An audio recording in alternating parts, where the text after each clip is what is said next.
táto, že jsem tvý zlato, že jsem tvá princezna, poklad tvůj beze dna. Říkej mi, táto,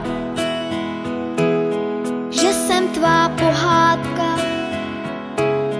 panenka maková, Smíšek a Amálka, Vochomůrka Křemílek,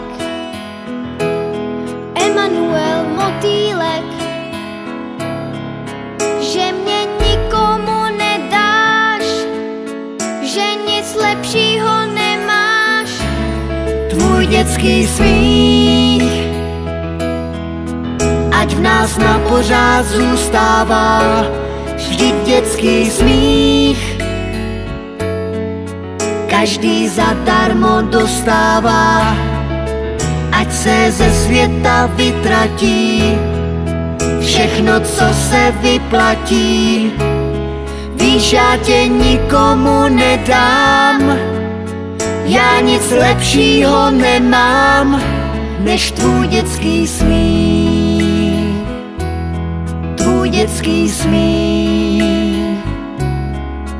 Já nic lepšího nemám, než tvůj dětský smích.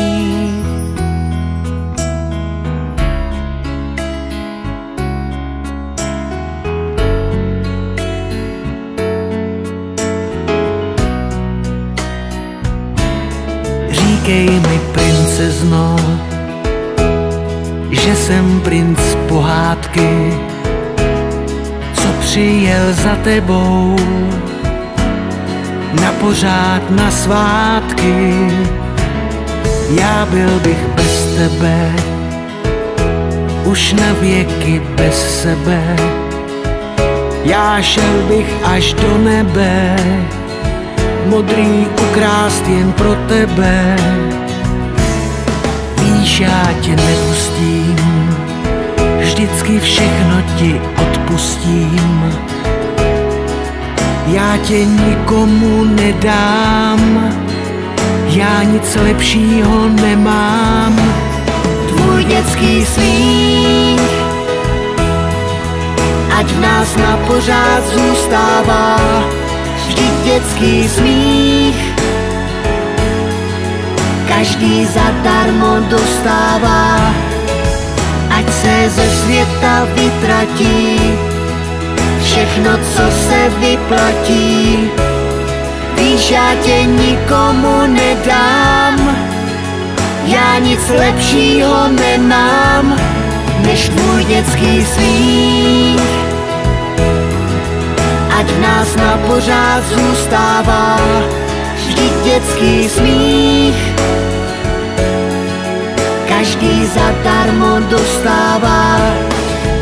Ať se ze světa vytratí všechno, co se vyplatí. Víš, já tě nikomu nedám, já nic lepšího nemám, než tvůj dětský smích. Tvůj dětský smích. Já nic lepšího nemám, než tvůj dětský smích.